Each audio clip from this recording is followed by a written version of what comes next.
we are going to talk about Calgary, which is a city that I have visited and I had a really good time there. And also about the Canadian government, that during the last years, the Canadian government has arrested many Canadians who have taken a stance on the culture war. Many of them are Christians, and almost all of them are explicitly anti woke. Now, one of the persons who has talked about the stance that the Trudeau government has over free speech and over disagreement with the woke agenda is Jordan Peterson. Now, Jordan Peterson has very frequently talked about the importance of speaking out in public, speaking truth to power, and he's talking also about the notion of the logos as being a very central notion in Western civilization.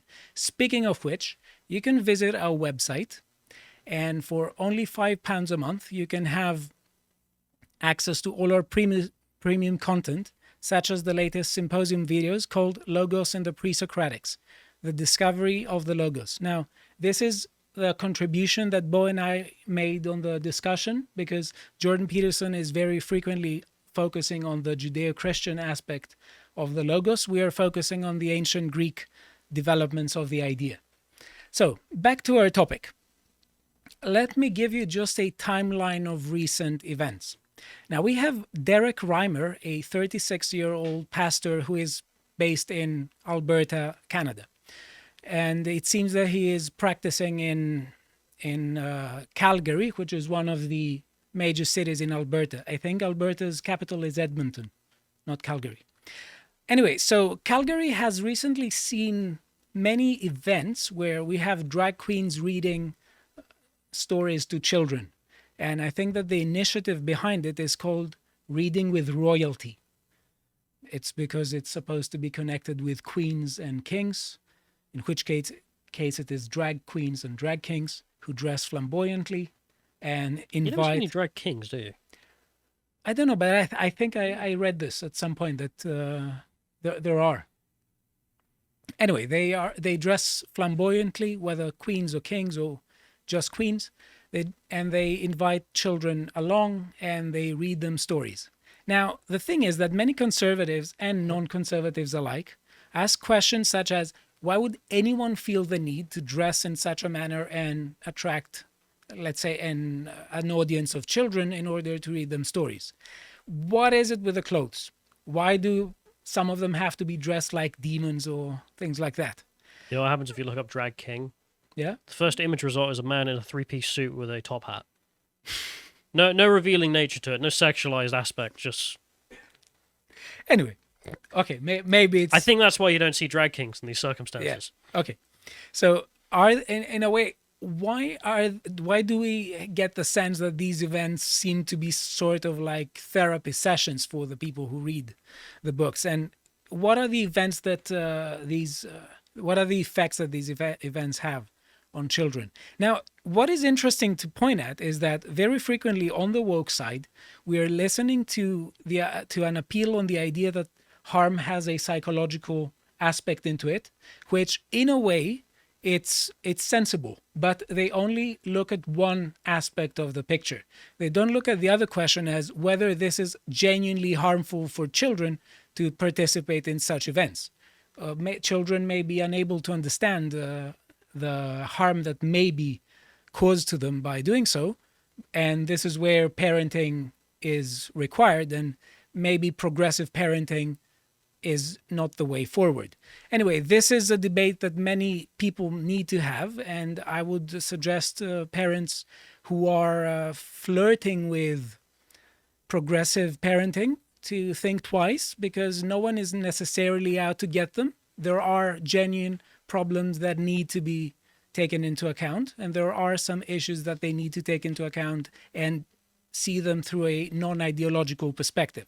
Now, the thing is that whatever goes in the minds of individual drag queens, let's say, it seems that these events contribute to children becoming habituated into thinking that it is sort of normal to be approached by strangers in weird outfits who play nice and sort of go along with it. And this is something that personally I find a bit dangerous. Now, the thing is, on February 25, Pastor Derek Reimer was protesting against a reading with royalty event at, I think, Seton Library it was called. And he protested against the event. The thing is that, and we can have a look at the next video. They should feel safe. There should never be an issue with safety. A pastor who tried to stop a drug reading session for kids at the Seton Library last week has been charged by Calgary police. Parents now questioning if these events are safe enough to attend with their kids. Police were called when protesters interrupted the library's Reading with Royalty event that was being presented by drag personalities to kids, when several protesters entered the room shouting homophobic words at the children and their parents. 36-year-old Pastor Derek Scott Reimer was arrested and charged with hate-motivated crime for causing a disturbance and 1 count of mischief. In addition, City of Calgary peace officers have charged Reimer with 6 counts of harassment under the public behavior bylaw. Police say the disturbance scared the children who were at the reading sessions. Now parents wonder if these events are still safe to bring their families.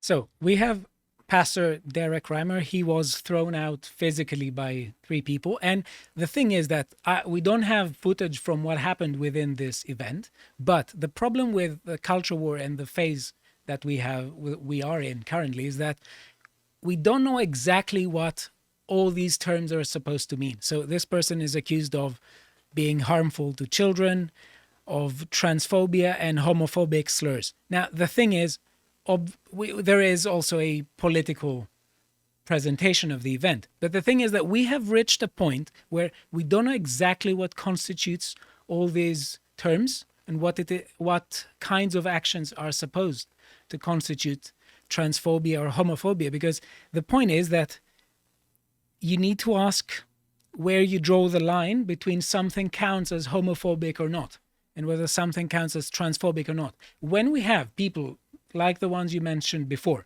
who have basically zero tolerance to disagreement, and they portray every kind of different opinion as being a sort of attack on their humanity, it could mean anything. It could mean anything but accepting the woke agenda in its entirety. I mean, that is how the law views it in the UK. Yeah. That's why we get people arrested for ridiculous nonsense all the time. So the thing is that after this, the pastor got arrested, and he was asked to basically, he was told that he's not permitted to have any contact with people from, let's say, the LGBTQ plus community, whether in person or through social media. And also he was not allowed to attend or be within 200 meters of an LGBTQ plus event, such as the Reading with Royalty. Now, he said that these restrictions did not go well with his conscience, and he thought that complying... What if he's bisexual? That's a good question. You're not allowed to associate with the other alphabets. I don't think they care. It's, as you said before, an S test. Yeah, a way to play divide and conquer and wreak havoc upon society. Now, the thing is that these restrictions did not bode well with his conscience, and he kept doing what he did. And we can look at the next video by Rebel News, where he is having a silent protest at Calgary City Hall. He's organizing a silent prayer. Let's watch it.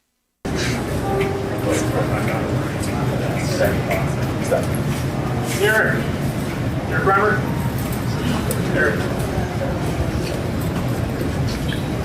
Here, security officer with the City of Calgary has a trespass notice to serve you. You'll be trespassing for 30 days. Do you have any questions at this point? So that means you're going to have to leave City Hall itself right now. You can go out onto the sidewalk if you wish, or any public area.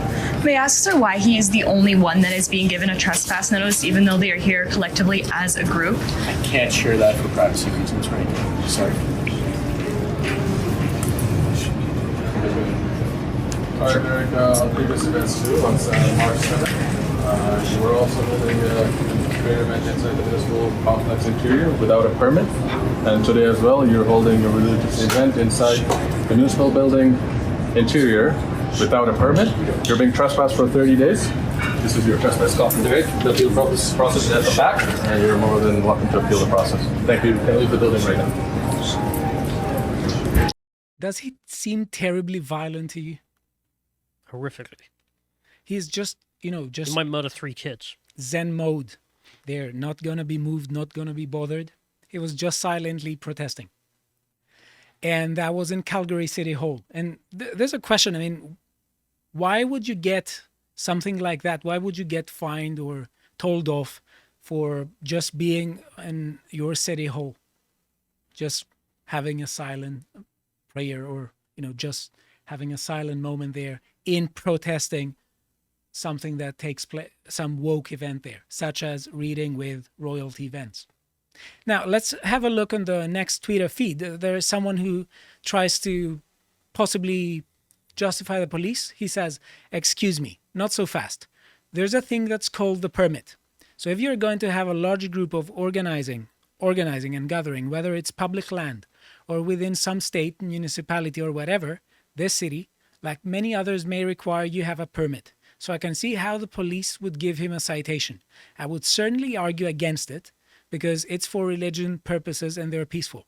We're getting still a lot of cities, municipalities, and even counties requiring that you have a permit for a gathering, however small."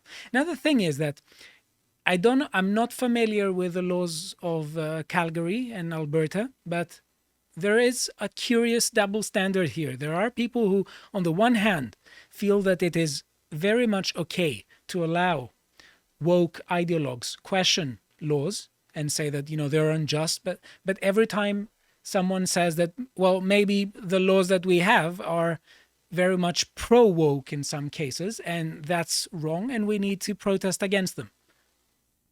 Why does this person get fined, and instead of woke ideologues getting fined here or there when they protest openly against virtually every institution of Western society? Anyway, let's have a look at the first reply. I really liked it. It says, "It's a public building that we pay for. If I want to go and say a prayer at the building that the taxpayers fund, I'm not going to go and ask permission to exercise my rights." Anyway, let's go to the next link and article. I think we can play this video mute on the background, and I'm going to read an article that was published in Fox News. So, a Canadian pastor was arrested for the second time in weeks after protesting drag queen story time for children at public libraries. Pastor Derek Reimer, 36, was arrested and charged Wednesday with one count of breaching a release order that prohibited him from being within 200 meters of events involving the LGBTQ community, a spokesperson for Calgary Police Service told Fox News Digital. Reimer had been previously arrested on March the 2nd following a February 25th incident during which 3 men physically tossed him out of Seton Library for protesting a reading with royalty event that was put on the Calgary Public Library and featured local drag performers reading to children. Reimer was charged with 1 count of causing a disturbance and 1 count of mischief, and also faces 6 counts of harassment under the city's bylaw governing public behavior. Each charge carries a penalty of up to 10,000 Canadian dollars and up to 6 months imprisonment if payment cannot be made, according to Livewire Calgary. Footage of Reimer's most recent arrest are in a parking lot outside the Signal Hill Library in Calgary shows police cuffing him and dragging him across the asphalt before hauling him away in a police vehicle. I think this is the footage we're looking at. Bystanders protested his treatment and questioned whether he had gotten within 200 meters of the event. He remains in prison and awaits a court appearance on Friday. The Calgary City Council on Tuesday revised a bylaw and introduced a new one in response to increased protests at drag events, according to the CBC. The modifications included adding the term intimidation to the current public behavior bylaw, and the new Safe and Inclusive Access bylaw prohibits protests within 100 meters of a recreation facility or library entrance. Some councillors reportedly raised concerns about the speed with which the new bylaw was passed. Earlier this week, Reimer was also issued a 30-day trespass notice following a silent prayer session in the municipal building in protest of the new bylaw. That was a previous video we were having a look at.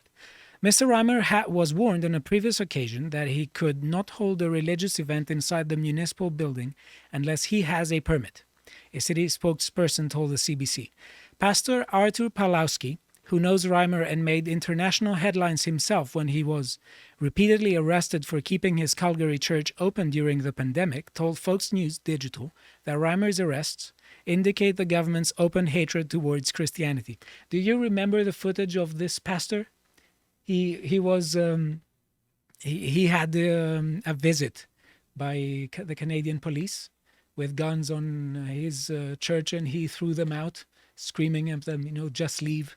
Get lost. Yeah. Everyone who is visible, everyone in Canada who is boldly proclaiming Christianity has become an open target, Pawlowski said.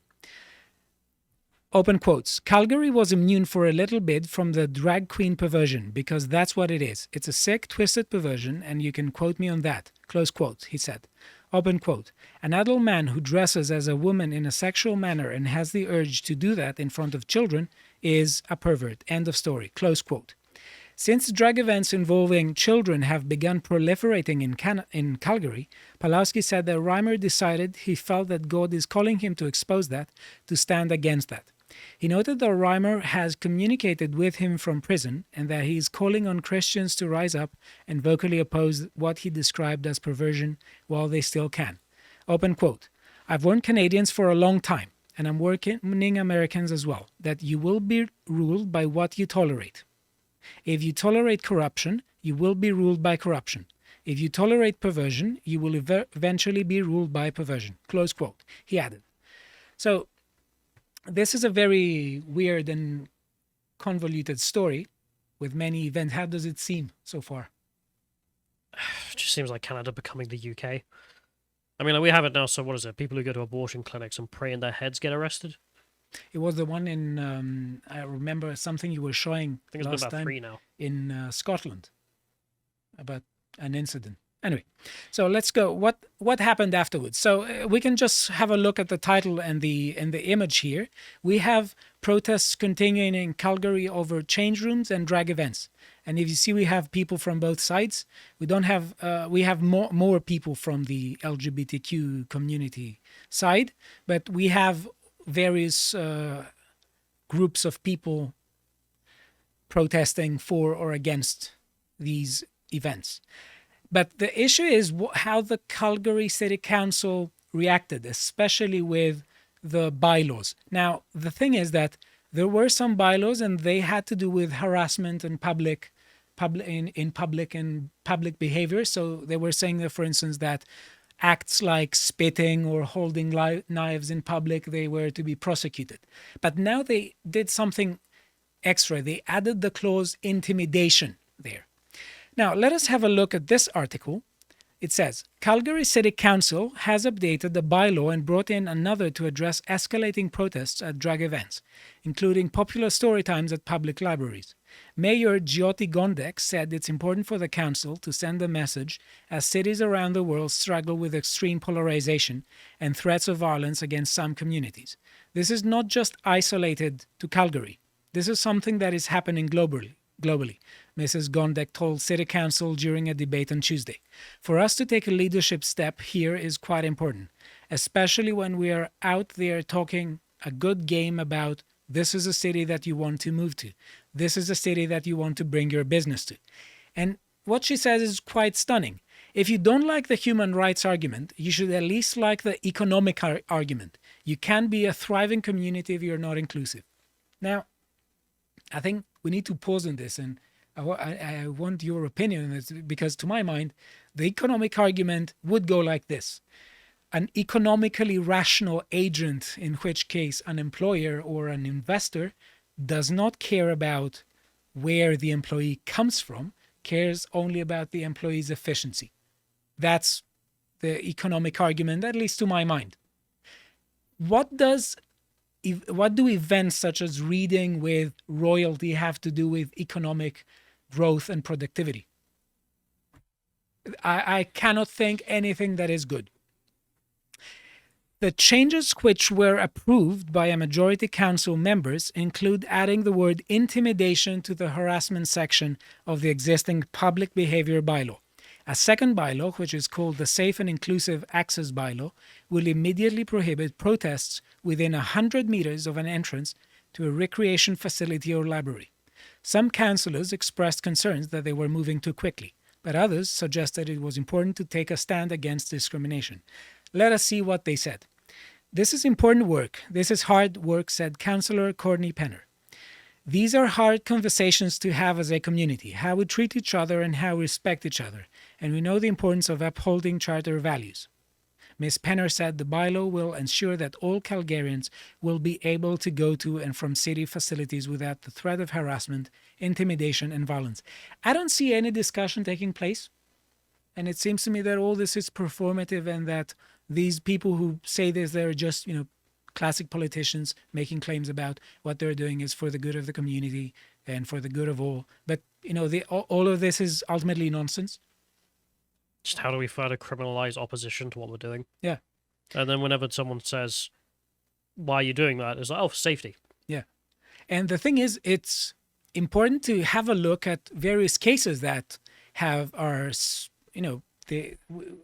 we hear every now and then. And let's just remember, for instance, that we have various Christians who have been persecuted, let's say. One is the case of Josh Alexander. If you can have a look on this link, I made a segment, I think it was February 24, on a Canadian student who was arrested. And basically, if you have a look at the case, it's really weird because this is a 16-year-old student who was just expressing in a Catholic school the idea that there are two genders, and also said that there were other classmates that told him that they are not really fond of the changes that the school is pushing forward when it comes to the bathroom issues, and he was suspended and he was arrested. We are looking at twice the case of Derek Reimer, and we also had the case of Artur Pawlowski in 2021.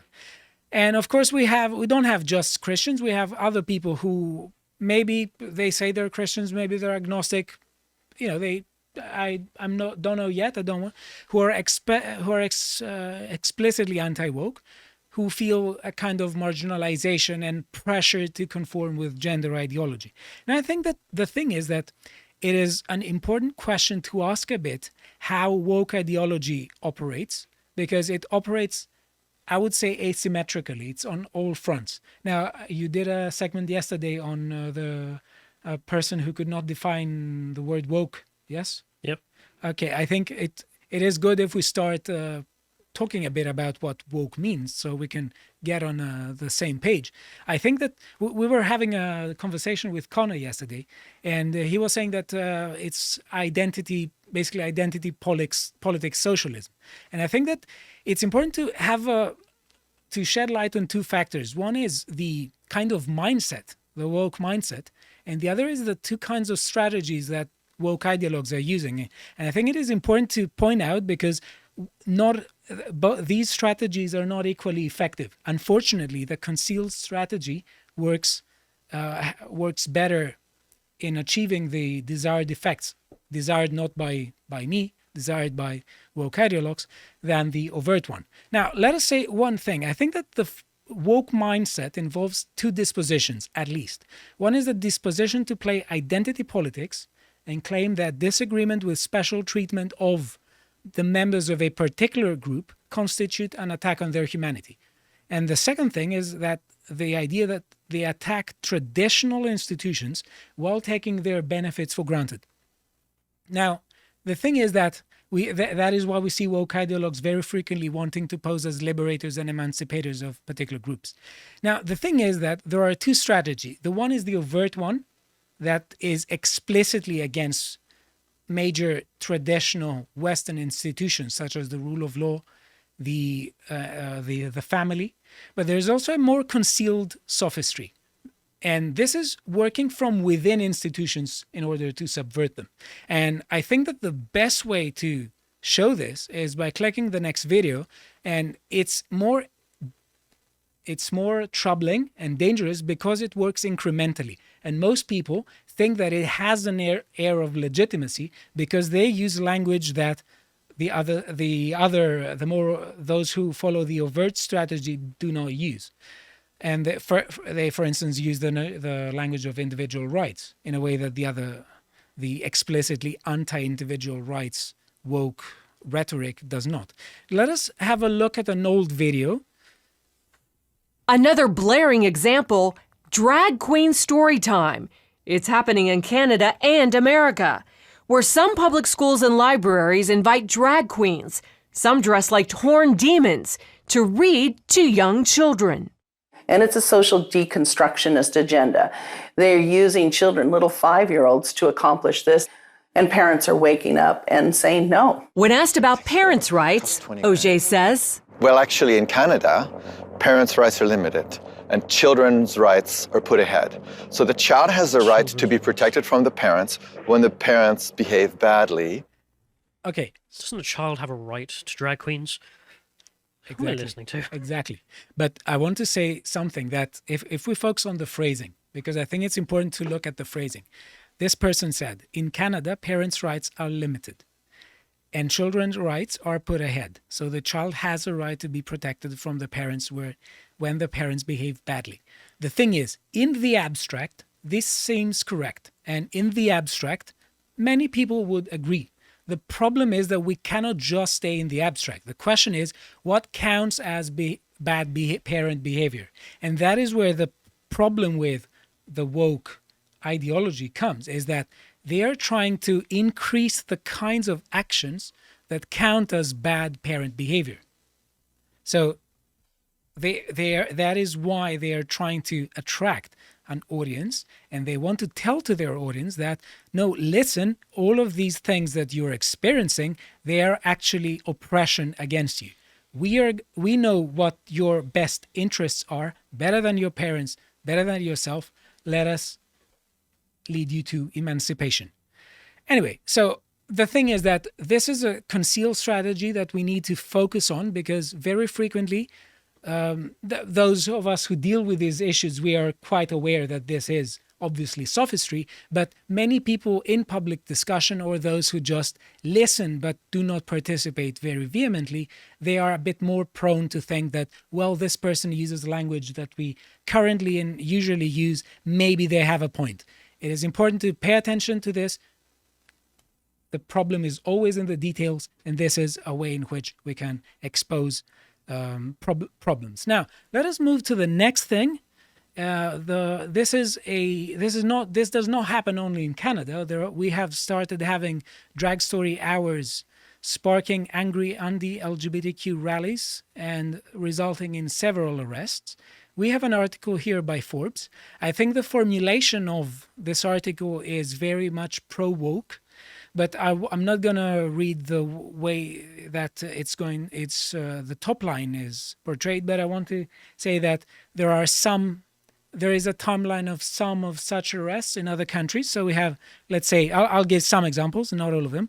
July 23, 2022, 3 were arrested in Boston, reportedly including the leader of local white supremacist group Nationalist Social Club, after about 20 men protested the story hour at the Lorraine Greenough House, shouting anti-LGBTQ slurs and taunting demonstrators who arrived in support of the event. July 28, 2022. A woman was arrested in Bristol, United Kingdom, on suspicion of assault as protesters disrupted a drag story hour at the Henleys Library, resulting in the event's postponement. August 25, 2022, 2 were arrested in Berkshire, UK, at separate story hour protests, one in Woodley and one in Wokingham. I'm not going to read all of them. If you want, you can just enter and have a look. But this is something that is going on, and maybe we will see more of these arrests, not only in Canada, but also in other countries. And hopefully this is not going to be, this is not going to continue. And as we said before, hopefully these trends can be reversed, and we can have societies that are a bit more serious. And another thing, I want to end on a funny note. because I like being optimistic. Yesterday we saw, as you said, someone who could not define what woke is, basically getting owned. I think that we have to respond by this video. You talked about the importance of defining racism, but I, unless I missed it, which is possible, I didn't hear your personal definition. Is there one that you would offer us? Like, how do you define racism? Sure. So racism, I would define it as a collection of racist policies that lead to racial inequity that are substantiated by racist ideas. I would define racism as racism. Sure. A collection of racist policies that lead to racial inequity that are substantiated by racist ideas. And anti-racism is pretty simple, using the same terms. Anti-racism is a collection of anti-racist policies leading to racial, anybody want to take a guess? Equity that are substantiated by anti-racist ideas.